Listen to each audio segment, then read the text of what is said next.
अस्सलाम वालेकुम students, welcome back to the tuition time. हमने जनरल स्टडीज़ की लेक्चर सीरीज स्टार्ट की हुई थी।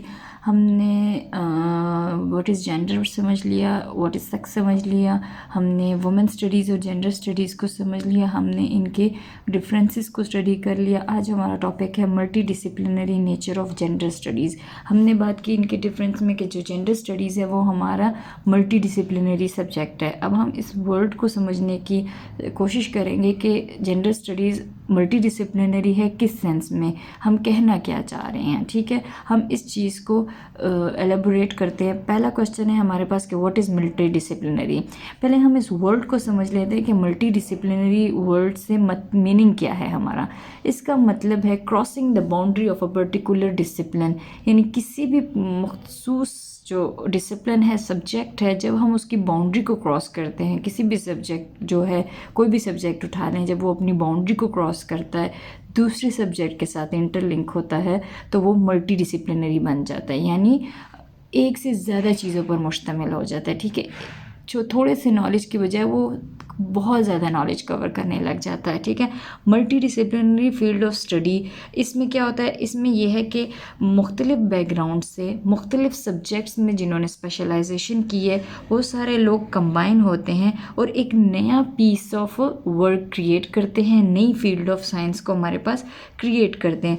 मल्टी डिसिप्लिनरी फील्ड में हर बंदा जो है वो एक नया नॉलेज और नई थ्योरी डेवलप कर रहा है अपने मौजूदा इल्म और सब्जेक्ट के मुताबिक। मिसाल के तौर पर अगर कोई बायोलॉजिस्ट है तो वो किसी भी सब्जेक्ट को अगर स्टडी कर रहा है तो वो अपनी बायोलॉजी से मुतलिक उसकी जो स्पेशलाइजेशन है या जो उसका इल्म है, जो उसका नॉलेज है, ये जो थ्योरीज़ हैं, उनको सामने रखते हुए किसी नए सब्जेक्ट पे वो अप्लाई करके एक नया पीस ऑफ साइंस बना रहा है, नया पीस ऑफ वर्क बना रहा है। ये multi disciplinary field of study किस लिए यूज़ की जाती है। आसान लफ्ज़ों में हम ये कह देते हैं कि मुख्तलिफ सब्जेक्ट्स के जितने भी प्रोफेशनल्स हैं या जितने भी स्पेशलाइज्ड लोग हैं वो किसी भी टॉपिक के किसी भी प्रॉब्लम को सॉल्व करने के लिए कंबाइन हो जाते हैं और उस मसले का या उस टॉपिक का हल निकाल देते हैं, उस पर रिसर्च करते हैं अपनी अपनी नॉलेज को का इस्तेमाल करके। जब सारी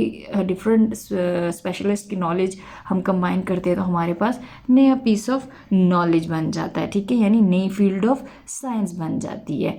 हम मल्टी डिसिप्लिनरी का सादा लफ्ज़ों में यही मतलब है। जेंडर स्टडी जो है उसको हम कहते हैं कि ये क्या है, एक फील्ड है कौन सी साइंस की, सोशल साइंसेस की। सोशल साइंसेस की फील्ड है जेंडर स्टडी जो कि डील कर रही है हमारे सोशल, हमारे कल्चरल और हमारे बायोलॉजिकल सेटअप को, जिसको हम समझें। ठीक है, कि हमारा समाजी, हमारा सकाफती और हमारा बायोलॉजिकली जो सेटअप है वो किस तरीके से है और किस तरीके से एनालाइज हो रहा है, इस सब को डील कर रहा है जेंडर स्टडी।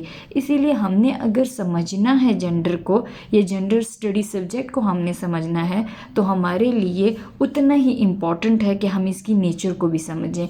जब हमें सब्जेक्ट की नेचर समझ आ जाएगी कि ये सब्जेक्ट किस नेचर का है तो हमारे लिए ऑब्वियसली आसानी हो जाएगी इस टॉपिक को अच्छे से समझने के लिए। अब हम बात करेंगे कि जेंडर स्टडी क्या है, मल्टी डिसिप्लिनरी इन नेचर है। ठीक है, कैसे है, it crosses the boundary of its own discipline and goes to different disciplines like economics, biology and other।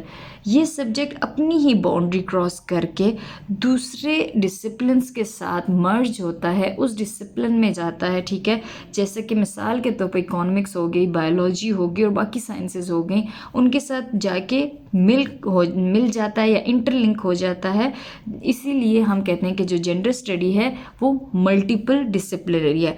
हम जो जेंडर हैं उसको सिर्फ और सिर्फ सोशल साइंसेस की डोमेन में नहीं स्टडी करते। ठीक है, हम इसको ब्रॉडर पर्सपेक्टिव पे स्टडी करते हैं, इसका एस्पेक्ट्स देख के कि बाकी डिसिप्लिन में जेंडर के क्या एस्पेक्ट्स आ रहे हैं हमारे पास है। हम कहते हैं कि जेंडर एग्जिस्ट एवरीवेयर। जेंडर जो है वो हर जगह एग्जिस्ट करता है, चाहे हम हिस्ट्री उठा लें, चाहे हम साइंस उठा लें, चाहे हम लैंग्वेजेस उठा लें, चाहे हम सोशल साइंसेस उठा लें या हम हार्ड साइंसेस उठा लें। ये सारी की सारी साइंसेस जो हैं इन सब में जेंडर कहीं ना कहीं एग्जिस्ट कर रहा है। ठीक है, ये सब के सब जेंडर स्टडीज़ को इसीलिए स्टडी करते हैं क्योंकि जेंडर जो है हमारी ज़िंदगियों का एक पार्ट है। हम अपनी लाइफ का कोई भी हिस्सा उठा लें, कहीं भी कोई भी चैप्टर खोल लें, तो वहाँ पे हम जेंडर लाजमी हमें मिलेगा। इसीलिए जेंडर जो है वो मल्टी डिसिप्लिनरी है इन नेचर। अब हमने यहाँ तक तो समझ लिया कि भाई जेंडर स्टडी जो है वो उसकी नेचर क्या है, मल्टी डिसिप्लिनरी है। अब हम आगे देखेंगे कि जेंडर स्टडीज़ का जो बाकी साइंसेस हैं या बाकी डिसिप्लिन्स हैं उसके साथ इसका क्या रिलेशन है, relationship of gender studies with other sciences. ठीक है, पहला सब्जेक्ट हम उठा लेते हैं सोशियोलॉजी। सोशियोलॉजी क्या है? सोशियोलॉजी सोशल साइंस का एक सब्जेक्ट है, ठीक है, जिसमें हम सोशल बिहेवियर को पढ़ते हैं, हम सोसाइटी के पैटर्न्स को पढ़ते हैं, हम सोशल रिलेशनशिप्स के बारे में पढ़ते हैं, हम सोशल इंट्रैक्शन को स्टडी करते हैं और हमारी ज़िंदगियों के इर्द गिर्द जो हमारा कल्चर सराउंड कर रहा है हम उसको स्टडी करते हैं। सोशियोलॉजी के अंडर जब हम जेंडर स्टडी को पढ़ते हैं तो हम देखते हैं कि किस तरह सोसाइटी जो है वो मुख्तलिफ जेंडर्स देती है और किस तरीके से जो मुख्तलिफ जेंडर हैं किसी भी सोसाइटी में वो डेवलप किस तरीके से होते हैं। ठीक है, जेंडर किस तरह देती है, वो डेवलप किस तरह होते हैं, इस प्रोसेस को हम सोशियोलॉजी के थ्रू पढ़ते हैं जेंडर स्टडी में। ठीक है, अब एज अ सोसाइटी जो है वो सारी की सारी बेस करती है सोशल एनिमल्स पे जो कि मैन और वुमेन्स हैं। ठीक है, जो कि बेसिकली डिफरेंट जेंडर है, मैन एक अलग जेंडर है और वुमेन एक अलग जेंडर है। तो सोशियोलॉजी में बेसिकली हम यही स्टडी कर रहे हैं। तो इस तरीके से जो हमारा जेंडर स्टडी है वो सोशियोलॉजी के फील्ड में आ रहा है, क्योंकि हम सोशियोलॉजी में इन सिंपल वर्ड्स हम सोसाइटी को पढ़ रहे हैं और society base he man and women पर करता है जो कि दो डिफरेंट जेंडर्स हैं। तो हम इस तरीके से इसमें जेंडर स्टडीज़ को पढ़ लेते हैं, लिंक है जेंडर स्टडीज़ के साथ। नेक्स्ट सब्जेक्ट है हमारा एंथ्रोपोलॉजी। एंथ्रोपोलॉजी एक साइंटिफिक स्टडी है ह्यूमैनिटी के, जिसमें हम ह्यूमन का बिहेवियर पढ़ते हैं, ह्यूमन की बायोलॉजी पढ़ते हैं और सोसाइटीज़ के बारे में पढ़ते हैं, both in present and past में भी उनको पढ़ते हैं और उनको प्रेजेंट में भी पढ़ते हैं, इंक्लूडिंग पास्ट स्पीशीज़। हम इसमें पास्ट स्पीशीज़ को भी पढ़ रहे होते हैं। इस डिसिप्लिन में हम जो जेंडर स्टडीज़ हैं हम ये देखते हैं कि किस तरीके से हिस्ट्री में जेंडर्स किस तरीके से इवॉल्व हुए हैं। ठीक है, पहले कैसे थे जेंडर्स के रोल क्या थे और अब वो कहाँ से स्टार्ट हुए और कहाँ तक वो पहुँच गए। हम इस चीज़ को पढ़ते हैं, इस हिस्ट्री को पढ़ते हैं। जैसे कि हमने मेंशन किया कि जो ह्यूमन है उनका जो ह्यूमन एक फोकस पॉइंट है हमारे पास एंथ्रोपोलॉजी के सब्जेक्ट में, इसीलिए जेंडर स्टडीज़ जो है वो डायरेक्टली रेलेवेंट हो रही है इस डिसिप्लिन के साथ। अगर हम ह्यूमन को पढ़ रहे हैं तो जाहिर बात है हम मैन और वुमेन को पढ़ेंगे, तो जेंडर स्टडी डायरेक्टली एंथ्रोपोलॉजी के साथ लिंक हो रहा है। साइकोलॉजी जो है वो माइंड और बिहेवियर की साइंटिफिक स्टडी को कहा जाता है। साइकोलॉजी में हम जेंडर स्टडी को ये समझने के लिए इस्तेमाल करते हैं या हम इस सब्जेक्ट को इसलिए ये पढ़ रहे होते हैं कि जो ह्यूमन की नेचर है, पर्टिकुलरली वो सेक्सुअलिटी से रिलेटेड क्या नेचर है ह्यूमन की। ठीक है, इस तरीके से हम जेंडर स्टडी को साइकोलॉजी में पढ़ रहे होते हैं। हम माइंड और बिहेवियर्स को स्टडी कर रहे होते हैं, तो माइंड और बिहेवियर्स हम इंसानों के पढ़ रहे होते हैं, यानी मैन एंड वुमेन्स के पढ़ रहे होते हैं, तो जेंडर स्टडी डायरेक्टली लिंक हो रही है।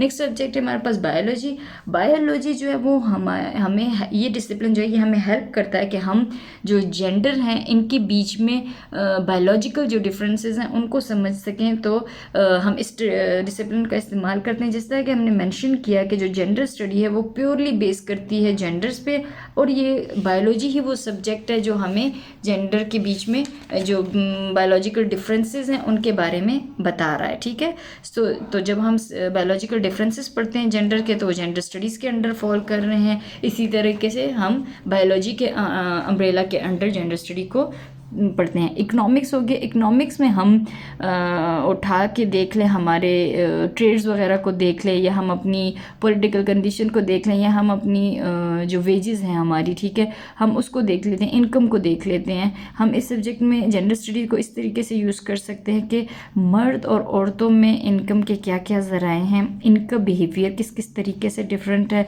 और कंपनीज़ का अपने एम्प्लॉयज़ अगर वो मेल हैं और फीमेल है तो उनकी तरफ उनका क्या बिहेवियर होता है। और वही फॉर एग्जांपल एक काम है जो मर्द कर रहा है सेम टाइम ऑफ आवर्स में, ठीक है, फीमेल भी उतना ही वक्त दे रही है अपना, लेकिन फ़ीमेल को उसकी जो तनख्वाह है वो मेल से कम मिल रही होती है। तो इन चीज़ों को सोसाइटल जो बिहेवियर है इकोनॉमिक्स से रिलेटेड वो हम जेंडर स्टडीज़ से के तहत इसमें पढ़ रहे होते हैं, तो जेंडर स्टडी इकोनॉमिक्स से भी लिंक हो रहा है। हिस्ट्री मैंने अभी आपसे साइकोलॉजी एंथ्रोपोलॉजी में भी यही बात की कि हिस्ट्री हम मैन और वुमेन की हिस्ट्री पढ़ रहे होते हैं कि भाई किस तरीके से जो societal roles and gender roles हमने दिए हुए हैं कि ये काम जो है औरतों के, ये मर्दों के, औरतें जो है घर में रोटी पकाएंगी बैठ के और मर्द जो है वो बाहर से कमा के लाएगा। तो ये रोल्स जो है वो किस तरीके से with the passage of time evolve हुए हैं, तो इधर भी जेंडर स्टडी हिस्ट्री के साथ लिंक हो रही है। पॉलिटिकल साइंस में हम ये देखते हैं कि भाई पॉलिटिकली वुमेन का क्या बिहेवियर है, इनका सोसाइटी में क्या क्या किरदार है, इन्होंने क्या क्या अचीव किया है, इनके मुकाबले में मर्दों का फीमेल की पॉलिटिक्स से क्या लिंक है।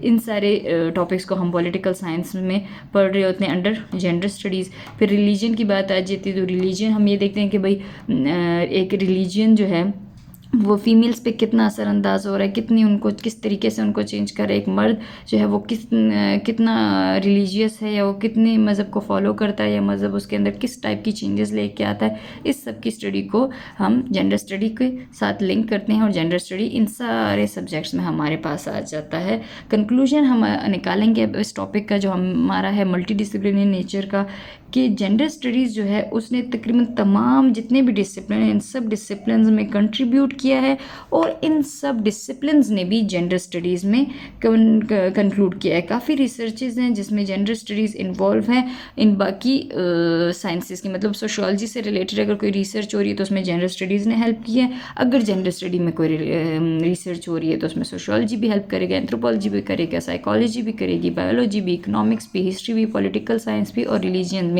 तो हेंस हमारा कंक्लूजन ये निकला कि जेंडर स्टडीज़ जो है वो मल्टी डिसिप्लिनरी है नेचर में, और ये सारे के सारे साइंसेस को न्यू इन्फॉर्मेशन और न्यू थ्योरीज देने में हेल्प कर रहा है, और ये सारी साइंसेस और थ्योरीज इस जेंडर स्टडीज़ के एस्पेक्ट को भी ब्रॉड कर रही हैं और इसमें भी नई नॉलेज और नई थ्योरीज डाल रही हैं। ये हमारा आज शॉर्ट सा टॉपिक था multi discipline nature of gender studies का। मैंने आपको पॉइंट्स बता दिए हैं, ठीक है, उसको एक्सप्लेन भी कर दिया है। बाकी आपने इनको अपने वर्ड्स में लिख लेना है और समझ लेना है, तो आपका ये टॉपिक कवर हो जाएगा। Thank you so much for your time and for watching this video. मैं आपको अपनी नेक्स्ट वीडियो में न्यू टॉपिक के साथ मिलूँगी, तब तक के लिए अल्लाह हाफिज़।